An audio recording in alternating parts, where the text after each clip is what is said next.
الحكاية بتبتدي مع أمنية بنت عندها 27 سنة وشغالة مساعدة مخرج في قناة تلفزيون مشهورة. بس بيني وبينكو، أمنية مش شغالة، دي بتتفرم. المديرين عندها حاطينها في المكبس وبيعصروا فيها طول اليوم، لحد ما البنت نسيت شكل بيتها إيه، لا حياة شخصية ولا نفس حتى، يعني طحنة نفسها طحن. في الوقت اللي مش فايت ده، التيم بتاعها كان بيعمل إعلان لشركة تجميل كبيرة اسمها أنيمال بيوتي، وهي واقفة في اللايف ستريم بتشقر على الشغل لمحت الكارثة. علبة المكياج اللي لسه هيستخدموها انتحرت من على المكتب واتدشمت 100 حتة. جريت تبلغ المدير، واللي طبعا ما قالهاش فداكي، لا ده شخط فيها وقال لها قدامك 10 دقايق وتكون التانية هنا، يلا يا سندريلا لف العالم وهاتيها. أمنية طارت على محل المكياج وهي في قمة التركيز واللخمة، لقت واحد اسمه مازن بيلعب دور الطيارة المفقودة، ودخل فيها لبسها في الحيطة، وطبعا الموبايل طار وتفرق وشه. مازن عمل فيها جنتلمان وعرض يصلحه، بس هي ما كانتش فاضية لمحن المصورين دي، خدت المكياج وطارت على الشغل، وبعد ما سلمت الأمانة قعدت تطلع في الروح من التعب. بعد كام يوم القناة قررت تعمل انترفيو مع البيج بوس بتاع الشركة اللي هو سيف ده يا سيدي عنده 30 سنة، بس معاه فلوس بتتأكلها النار. أول ما سيف دخل، أمنية عينيها قلبت قلوب حمراء، ولما سلم عليها بإيده كانت هتغمى عليها من كتر الوسامة وتقول له خدني جنب مكنة التصوير يا سيف. بعد ما خلصوا لقت مازن بتاع الموبايل في وشه تاني، واتضح انه شغال مع سيف. مازن بدأ يحلو ويعزم عليها ببسكوت، وبعد شوية دخل في الموضوع وقال لها هاتي رقمك. أمنية قعدت تضحك ضحكة سخرية وقالت له يا حبيبي انت لسه بتقول يا هادي في الدنيا وانا مش بربي عيال. بس الواد طلع محترم وقصده شريف، كان بس عايز يصلح الشاشة اللي كسرها. أمنية اتكسفت من تسرعها، وشها بقى زي الطماطم وهربت من قدامه فوراً. بعد كام يوم التيم كان بيحضر لبرنامج توك شو جديد، وأمنية كانت خلاص بتفرفر من التعب بعد أسبوع شغل ما بيتفصلش. وطبعا المدير بتاعها قلبه حجر وما عندوش أي دم ولا بيحس بحد. شوية وصلت الموديل الجامدة هنا وطلعت على المسرح عشان الانترفيو. البث المباشر بدأ والدنيا كانت ماشية تمام، بس بعد كام دقيقة أمنية فصلت شحن وراحت في سابع نومة. ومش بس كده، دي بدأت تشخر والكل وقف متنح من الصدمة. المذيع قرب منها وهي قامت مخضوضة وبدأت تعتذر وهي بتموت من الكسوف، وقالت لهم إنها ما نامتش بقالها 3 أيام. المذيع حاول يلطف الجو ويقول إنها مجتهدة وبتموت نفسها في الشغل، بس هنا كان ليها رأي تاني وقالت لهم يا جماعة إحنا في القرن 21، مش معقول البنت تشتغل زي العبيد كده. المدير طبعا لما شاف الدنيا بتبوظ خاف على منظره وطرد أمنية من اللوكيشن فوراً. وهي خارجة في الطرقة هنا راحت قعدت جنبها. أمنية اعتذرت لها عشان بوظت الانترفيو، بس هنا طمنتها وقالت لها ولا يهمك يا بنتي ده حوار بسيط، وقعدوا يدردشوا شوية وبدلوا أرقامهم. أمنية رجعت المكتب والمدير نزل فوق دماغها تهزيق وقال لها إنه هيبلغ الإدارة العليا، واداها كام يوم إجازة إجباري لحد ما يقرروا هيرفدوها ولا هيعملوا فيها إيه. وطبعا الفيديو بتاع شخير أمنية بقى ترند والناس كلها اتفرجت عليه، والشركة بدأت تاخد على دماغها والناس بتنتقدهم. بالليل أمنية قاعدة مع أختها نجوى وبتحكي لها وهي مكسورة وخايفة تترفض وتعيش على الحديدة. وفي وسط النكد ده تليفونها رن، ومين اللي بيكلمها؟ دي هنا الموديل. هنا طلبت تقابلها وأمنية ما كانتش فاهمة في إيه، بس وافقت. شوية وهنا كانت عندهم في البيت، الإخوات ما كانوش مصدقين إن النجمة الكبيرة دي قاعدة في صالتهم. نجوى سألتها هي بتعمل إيه هنا، فهنا فجرت المفاجأة وقالت لأمنية أنا عايزاكي تشتغلي معانا في شركة أنيمال بيوتي، وأنا رتبتلك ميعاد انترفيو كمان. أمنية ما كانتش مصدقة نفسها وشكرتها جدا ووعدتها إنها هتبيض وشها. ويوم الانترفيو أمنية راحت الشركة قبل الميعاد ب4 ساعات من الحماس، وهناك خبطت في مازن تاني. لما عرف إنها جاية تعمل انترفيو بص على لبسها وقال لها بصراحة بطقمك ده مش هتتقبلي أبدا، وقرر ياخدها شوبينج ويغير لها ستايلها خالص. وبعد اللبس خدها عشان يعمل لها نيو لوك يخليها واحدة تانية خالص. وهي هناك مازن استغل الفرصة وأخد منها الموبايل عشان يروح يصلحه بجد. وبعد ما خلصت النيو لوك أمنية طلعت واحدة تانية خالص، لدرجة إن مازن نفسه اتثبت قدام جمالها وما كانش مصدق إن دي هي أمنية بتاعت الشخير. تمنى لها حظ سعيد وهي شكرته ودخلت الشركة وهي حاسة إنها ملكة جمال الكوكب. وهي داخلة قابلت سيف المدير الكبير، والغريبة إنه لسه فاكرها، لا وده كمان ندى عليها باسمها وقال لها بالتوفيق في الانترفيو يا أمنية. طبعا البنت ما كانتش سايعاها الفرحة وقلبها قعد يرقص إن المز ده فاكر اسمها. دخلت الانترفيو وقابلت نائب رئيس الشركة، واحد دمه تقيل كده اسمه سامي. سامي بدأ يقطم فيها وقال لها انتي آخرك تنفذي أوامر وبس، وما عندكيش أي فكر ولا إبداع. مش بس كده، واحد تاني من اللي قاعدين سألها عن رأيها في منتجات الشركة، وأمنية يا عيني دي أول مرة تحط المكياج ده في حياتها النهاردة، فاتخرست ومعرفتش تنطق بكلمة. رجعت البيت وهي مدمرة، بصت لنفسها في المراية وقعدت تعيط على حظها. بعدها قابلت مازن، ولما شافها زعلانة حاول يواسيها وقال لها يا بنتي حتى لو سقطتي في الانترفيو ارجعي شغلك القديم وعادي يعني. بس أمنية هنا ركبت دماغها وقالت له على جثتي إني أرجع للمكان اللي بيمص دمي ده تاني. تاني يوم أمنية تشيكت على الآخر وراحت الشركة القديمة ورمت استقالتها في وش المدير. المدير طبعا بدأ يثبتها ويقول لها خليكي ده احنا بنحبك، بس هي افتكرت كل المرمطة والذل اللي شافته وقالت له في وشها أنا أصلا عمري ما حبيت الشغلانة دي. رجعت البيت لأختها نجوى وقالت لها يا نجوى احنا مش هنقدر نعيش هنا تاني وجهزي نفسك عشان هنرجع بلدنا. نجوى ما كانش عندها مشكلة، وبالعكس كانت فرحانة إن أختها أخيراً سابت المزبلة اللي كانت شغالة فيها. وفي وسط ما هم بيخططوا للرجوع تليفون أمنية رن. مين؟ شركة أنيمال بيوتي، وقالوا لها مبروك يا أمنية انتي اتقبلتي معانا. أول ما سمعوا الخبر أمنية واختها نجوى قعدوا يتنططوا ويحضنوا بعض من الفرحة، وأخيراً الدنيا ضحكت لهم. تاني يوم أمنية راحت الشركة الجديدة أنيمال بيوتي وهي في قمة الحماس. قابلت سامي الرخم نائب الرئيس تاني وقال لها بص يا شاطرة انتي هنا في قسم التسويق ومعاكي شهر اختبار، ورينا شطارتك يا إما الباب يفوت جمل. وبعدها عرفها على ياسمين اللي هتكون المشرفة عليها، وياسمين طلعت بنت حلال واستقبلتها بابتسامة تفتح النفس. أمنية حضرت فطار عمل، قعدوا ياكلوا ويهزروا ويطلعوا أفكار جديدة. شوية وسيف باشا وصل وقعد معاهم وبدأوا يخططوا لإطلاق المنتج الجديد. أمنية كانت قاعدة مهزوزة ومرعوبة، أصل دي أول مرة في حياتها تقعد وسط ناس عباقرة وبروفيشنال بجد. بس مازن كالعادة طمنها بكلمتين وقال لها فكي كده يا بنتي، الشغل هنا 100 وسهل خالص. في الاجتماع ياسمين اقترحت فكرة طرقعة، قالت إيه؟ إحنا هنجيب ميم إنفلونسر يعملوا لايف ستريم مع بعض عشان نوري الناس إن المنتج بتاعنا لايق على كل الأذواق وكل الفئات. سيف انبهر جدا بالفكرة واداهم الضوء الأخضر عشان ينفذوا الخطة فوراً. بالليل أمنية فضلت سهرانة في المكتب عشان تخلص اللي وراها، وهي خلاص ماشية سمعت بالصدفة حوار بين سيف ورئيس القسم سامي. سامي كان بيقول لسيف بلهجة فيها خبز بقولك إيه، أنا أصلاً مش ناوي أثبت أمنية دي في الشركة، أنا بس وافقت أشغلها عشان هانا الموديل هي اللي طلبت كده. أمنية طبعاً سمعت الكلام ده وقلبها وجعها جداً وحست إنها واسطة مش أكتر، وخدت بعضها ومشيت وهي مكسورة الخاطر. تاني يوم الفريق كله كان مستعد عشان يطلقوا المنتج، بس فجأة حصل خازوق ما كانش على البال. اكتشفوا إن في 2 من الانفلونسرز المهمين جدا ما استلموش المنتج عشان عزلوا من بيتهم القديم ومحدش عارف يوصل لهم. البث المباشر خلاص هيبدأ، وسيف بدأ يقلب وشه وبقى قلقان جدا وأعلن إن في كارثة. سيف كان خلاص هيستسلم وهيطلع اللايف من غير الانفلونسرز الناقصين، بس أمنية ما بترضاش بالهزيمة، خدت الشنطة في إيدها وقالت على جثتي وطارت عشان توصلهم المنتج بنفسها. وهي في الطريق شافت اللايف بتاع واحد منهم وهو عمال يشتكي إن الشركة ما بعتتلوش حاجة. أمنية بصت في الكاميرا وعرفت مكانه وراحت له طيران، وزميلتها ياسمين عملت نفس الكلام وراحت للتانية في بيتها، وفي آخر لحظة المنتج وصل والاتنين طلعوا لايف بيه. والجمهور انبهر جدا بإخلاص الشركة وإنهم بيجيبوا التايهة عشان يرضوا العملاء. وهي راجعة أمنية كانت لسه شائلة في قلبها من كلام سامي الرخم ومزاجها مش تمام. مازن كلمها عشان يعزمها على الحفلة، بس هي قفلت في وشه فجري يدور عليها. بس مين اللي سبق ووصلها لها الوال؟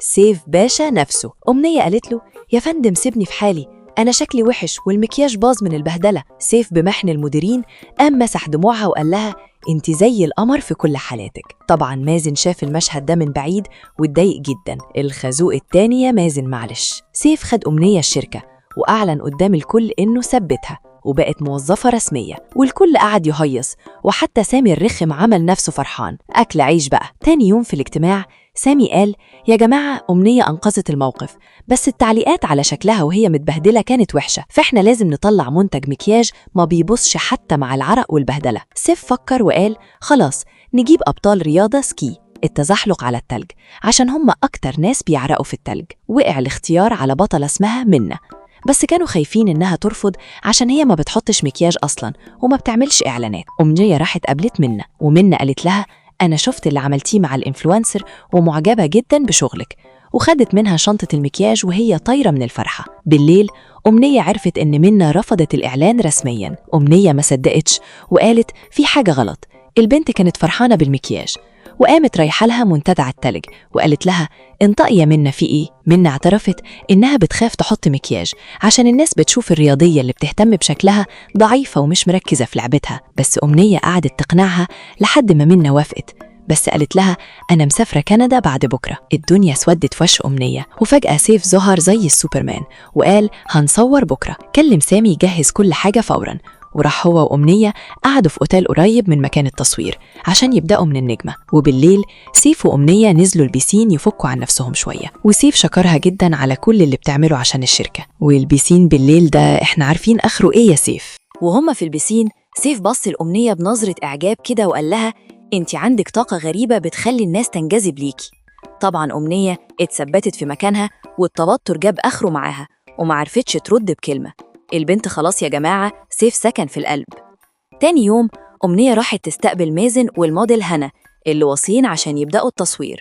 في الأول كانوا فرحانين، بس أول ما شافوا سيف واقف وراها الوشوش قلبت خشب والجو بقى مشحون غيرة ونكد. خلصوا السيشن وأمنية قعدت مع مازن يختاروا الصور، وفجأة قلبت خناقة شوارع. مش بس على الصور، لأ ده كملوها خناقة على آخر حتة حواوشي في الطبق. ناس جاية من مجاعة يا جماعة، مش تصوير إعلانات. في اللحظة دي وصل سيف وهنا، وسيف قال لهم بما إن هنا عايزة تتزحلق على التلج فيلا بينا كلنا ننبسط شوية. وفعلا راحوا، بس المفاجأة إن سيف باشا طلع أبيض في التزحلق ولقى نفسه قاعد بياخد دروس مع العيال الصغيرة في الحضانة. لما هنا ومازن بقوا لوحدهم سألت مازن مالك قالب وشك من الصبح ليه؟ وحاولت تفتح عينه وتقول له واضح إن في حاجة بين سيف وأمنية، الحق نفسك وحاول توصل لأمنية قبل ما الوقت يسرقك. في الناحية التانية أمنية كانت بتتزحلق ولمحت سيف بيحاول يمارس لوحده، ندهت عليه فالراجل اتخض واتكعبل ووقع على ظهره. أمنية جريت تلحقه فاتكعبلت هي كمان ووقعت فوقيه في وضع مريب جدا. ومين اللي وصل في اللحظة دي؟ مازن. شاف المنظر من هنا والدم ضرب في نفوخه وخد بعضه ومشي وهو بيغلي. بعدها بشوية مازن كان بيصور المناظر الطبيعية، أمنية جت تصالحه فخبطوا في بعض. هي الحكاية كلها خبطات يا جدعان. مازن قلق على الكاميرا، بس أمنية قربت منه واعتذرت له على خناقة الحواوشي وسألته انت بتتقل عليا ليه؟ مازن بصلها بحنية كده وصورها صورة قمر وصالحها وكأن مفيش حاجة حصلت. تاني يوم بقى هنا الموديل قررت تلعب على المكشوف، راحت لسيف في مكتبه سألته وش كده انت واقع في الحب يا سيف؟ سيف اتوتر وقعد ينكر، بس هي قالت له أنا عارفة اللي جواك أكتر من نفسك، وفاجئته وبسيته في خده وقالت له أنا بحبك. سيف سكت شوية وبعدين اعتذر لها وقال لها أنا مش حاسس ناحيتك بنفس المشاعر. هنا اتكسرت 100 حتة، بس قبل ما تمشي قالت له نصيحة العمر، خليك أناني يا سيف، فكر في نفسك وفي قلبك شوية مش بس في الشركة والناس. بعد شوية أمنية شافت مازن وهو بيلم شنطته عشان يلحق ميعاد شغل تاني. طلبت منه يفضل معاها شوية، بس هو اعتذر بشياكة. سألها انت زعلانة اني ماشي؟ ردت عليه بكل تلقائية طبعا أنا بتبسط وأنا معاك.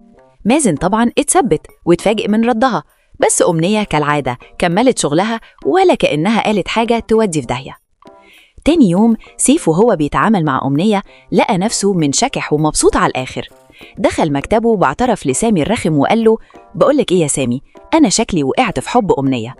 سامي طبعا جاله ذهول، أصل دي أول مرة يشوف المدير التايكون ده مهتم ببنت، بس فرح له وقعد يديله نصايح إزاي يبقى رومانسي سيس ويثبت البنت. سيف راح لأمنية وعزمها على العشاء. أمنية استغربت وقعدت تسأل ليه، فسيف كدب كدبة بيضة وقال لها أصلنا بنعمل بحث عن جودة المطاعم للمستهلكين. أمنية الطيبة صدقت وقالت له ماشي يا فندم، وسيف قعد يظبط لموعد الديت الأسبوع الجاي وهو طاير من الفرحة. تاني يوم بالليل أمنية راحت تاكل راندم مع أختها نجوى وكترت في الشرب لحد ما طينتها خالص. نجوى ما كانتش عارفة تسيطر عليها فكلمت مازن يلحقها. مازن وصل لقاها خلاص فصلت شحن ووقعت منهم. وهم مروحين نجوى سألت مازن إيه رأيك في موضوع الديت اللي سيف باشا عزمه على أمنية؟ مازن طبعا اتنكد بس سكت وما نطقش بكلمة. نجوى سابتهم وسبقتهم بالعجلة، ومازن استغل الفرصة وسأل أمنية عن موضوع العشاء ده، بس هي كانت في عالم تاني من السكر. فقدت توازنها وكانت هتقع، فمازن لحقها وضمها. في اللحظة دي أمنية حست بكهرباء في بطنها وفاقت لنفسها شوية. مازن مسك إيدها وفضلوا ماشيين مع بعض في مشهد رومانسي حزيني جدا. يوم العشاء جه وأمنية بدأت تجهز. نجوى قعدت تعمل لها ميك اب وهي متحمسة، بس أمنية لسه مقنعة نفسها وبتقول يا بنتي ده مش ديت، ده بحث علمي. في الناحية التانية سيف كان بياخد كورس محن من سامي، وقعد يكتب جمل رخيصة على الموبايل عشان يقولها لأمنية. سيف وأمنية وصلوا المطعم، ومن كتر التوتر الاتنين وصلوا قبل الميعاد ب30 دقيقة. الاستعجال وحش يا جماعة. دخلوا المطعم الشيك والجو كان سكتة قلبية من كتر الكسوف. سيف قعد يطلع الموبايل من تحت الترابيزة ويغش الجمل اللي سامي الرخم قالوا عليها عشان يفتح كلام. بدأ يسألها هو أنتي مرتبطة؟ أمنية ردت بكل براءة والله يا فندم أنا من ساعة التخرج ما كنتش بشوف الشارع من كتر الشغل، فما كانش في وقت للارتباط. سيف سألها طيب ودلوقتي بعد ما جيتي أنيمال بيوتي؟ قالت له دلوقتي حاسة إن في وقت عادي. سيف طبعا قلبه قعد يزغرد، وقبل ما يمشوا دبسها في ديت تاني بحجة إنه لسه محتاج أبحاث علمية تانية. بحث علمي في مطعم غالي يا سيف؟ إحنا بنتعلم منك يا باشا. رجعت أمنية البيت، اتفاجئت بمازن قاعد في الصالة. أتاري نجوى أختها عزمته عشان تغذيه بدل الأكل السريع اللي بيأكله طول اليوم. بعد العشاء أمنية ومازن وقفوا يغسلوا المواعين في مشهد رومانسي حزين، ومازن سألها بوش مقلود عملتي إيه في الديت بتاعك؟ أمنية قالت له يا ابني ده ما كانش ديت. لسه مازن هيسأل ويستوجبها ويشوف حصل إيه بينهم، دخلت نجوى وقطعت اللحظة. بوظتي اللحظة يا نجوى الله يسامحك. تاني يوم في الشركة أمنية جت بفكرة جهنمية وقالت إحنا لازم نعمل معرض صور لمازن، ده هيشهر الشركة ويشهره هو كمان. الكل سقف لها وسيف وافق فوراً. بالليل أمنية لبست الفستان اللي مازن كان منقيهولها وراحت قابلته في محل الرامن، الأكلة اللي بيحبوها، وقعدت تشرح له مشروع المعرض وهي متحمسة. بس مازن صدمها ببرود تام وقال لها ممكن المعرض ده يتعمل من غير ما اسمي يتحط عليه؟ أمنية اتنحتت، فمازن شرح لها إنه مش عايز يتشهر كمصور إعلانات، هو حلمه يصور الناس الغلابة والمناظر الطبيعية، وإنه شغال في شركة سيف بس عشان يلم قرشين يسافر بيهم برا مصر. أمنية اتضايقت وقالت له لو مش حابب الشغل هنا كنت سبته من الأول، في مليون طريقة تلم بيها فلوس غير إنك تعمل حاجة مش حاببها. مازن بصلها بصة كلها وجع وقال لها وإنتي مالك، الموضوع ده يخصني أنا، ملوش دعوة بيكي. الخناقة سخنت جدا وأمنية ما قدرتش تمسك دموعها خدت بعضها ومشيت وهي بتعيط بحرقة. يا خسارة يا مازن، الفستان كان لايق عليها بس النكد كان أليق. تاني يوم الصبح أمنية راحت الشركة مكسورة الجناح وبلغت زمايلها إن مازن رفض المعرض والمشروع اتلغى. الكل كان حزين، أصلهم كانوا راسمين أحلام على اليوم ده. شوية وسيف باشا قرب من أمنية وعزمها على العشاء. أمنية بسذاجتها المعهودة قالت أكيد بحث علمي جديد يا فندم، بس سيف بصلها بصة تقيلة وقالها لأ، المرة دي في موضوع مهم لازم أقولهولك. شكله كده ناوي يعترف يا جدعان. بعد كام يوم مازن قاعد في محل الرومن بيغرق في أحزانه، واتفاجئ بسيف داخل يقعد جنبه. قعدوا يبلبعوا وسيف سأله ليه رفضت يا مازن؟ ده كان عرض ما يترفضش. مازن فضفض وقال له إنه مش حابب شغل الإعلانات ونفسه يصور الناس الحقيقية ويسافر برا مصر أول ما يلم القرشين. سيف بجدعنة المديرين أو عشان عايز يخلاله الجو يعني شجعه وقال له سافر يا بطل وأنا هساعدك في أي حاجة تعوزها. مازن حس إن جبل انزاح من على قلبه وقرر يلعب على المكشوف وسأل سيف وصلت لإيه مع أمنية؟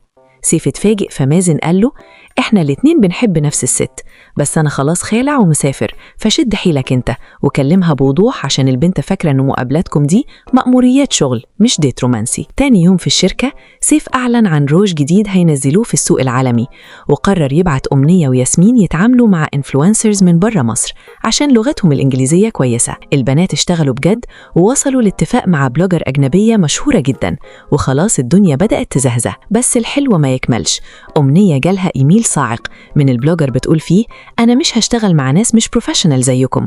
أمنية طارت على المكتب وهي مرعوبة ولقت الكارثة. ياسمين المشرفة اللي كانت عاملة فيها ملتزمة راحت عليها نومة وفوتت الميعاد المهمة مع الست الأجنبية. ياسمين قعدت تعتذر وتتأسف، بس أمنية كانت بتغلي وقالت لها حرام عليكي، تعبنا راح في الأرض، وانفجرت في العياط وخدت بعضها ومشيت وهي مش شايفة قدامها. يا شماتة أبلزازة فيك يا أمنية، بعد ما الدنيا ضحكت لك ياسمين جابت ضلوفها. أمنية وهي خارجة بتعيط ووشها شوارع. لقت في وشها سيف ومازن واقفين. اتسمرت مكانها وجريت، بس مازن ما قدرش يسيب الفرصة دي تضيع وجري وراها. قعد يهدي فيها ويقول لها احنا عملنا اللي علينا يا بنتي، بس هي كانت منهارة وبتقوله سيبني في حالي دلوقتي. في اللحظة دي مازن استجمع شجاعته ورمى الكلمة اللي محبوسة بقالها كام حلقة: أمنية أنا بحبك. أمنية اتصدمت، ومازن طلع لها صورتها اللي صورها في التلج وقال لها بلهجة درامية حزينة: مش مستني منك رد، أنا كده كده مسافر بكرة ومش فارقة خلاص. وسابها ومشي وهي غرقانة في دموعها. يا وجع القلب يا مازن، بقيت رومانسي فجأة. تاني يوم الصبح سيف باشا أثبت إنه بيج بوس بجد، وكلم البلوجر الأجنبية وظبط معاها الكلام ورجع الاتفاق تاني، والشركة كلها اتنفست السعداء. بالليل أمنية راحت محل الرامين بتاعها، لقت مازن قاعد بيغرق أحزانه في المكرونة. قعدوا يتكلموا وقال لها إنه مسافر الصبح خلاص، ووصاها تاخد بالها من نفسها. أمنية عينيها دمعت ومعرفتش تنطق، وخرجوا ودعوا بعض وداع حزين جدا.